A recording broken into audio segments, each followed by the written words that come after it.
રાજુલા શહેર અને ગ્રામ્ય વિસ્તારના વાલીઓ, શું તમારું બાળકો ખાનગી સ્કૂલના વાહનોમાં અભ્યાસ માટે મોકલો છો તો ચેતજો.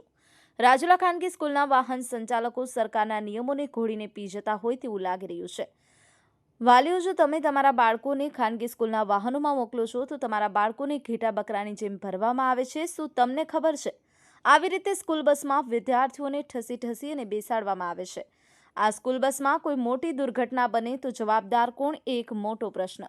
સ્કૂલ વાહનો સરકારના નિયમ મુજબ ચાલે છે કે નહીં તેની વાલી દ્વારા ખરાઈ કરવી જોઈએ. આવી રીતે સ્કૂલ બસમાં ઘેટા બકરાની જેમ વિદ્યાર્થીઓને બેસાડવામાં આવે છે ત્યારે જાગૃત પત્રકાર દ્વારા વિડીયો ઉતારી ડ્રાઈવરને પૂછવામાં આવે કે કેપેસિટીથી વધારે બાળકો બસમાં કેમ બેસાડેલ છે. ત્યારે ડ્રાઈવર દ્વારા કહેવામાં આવેલ કે 2 પાડીના બાળકો એક બસમાં બેસાડેલ છે. શું આવી રીતે સ્કૂલ બસમાં વિદ્યાર્થીઓ બેસતા રહેશે કે પછી તંત્ર દ્વારા કોઈ પગલાં લેવાશે, તે એક મોટો સવાલ. Virjibhai Siyal, Mahadev Times news.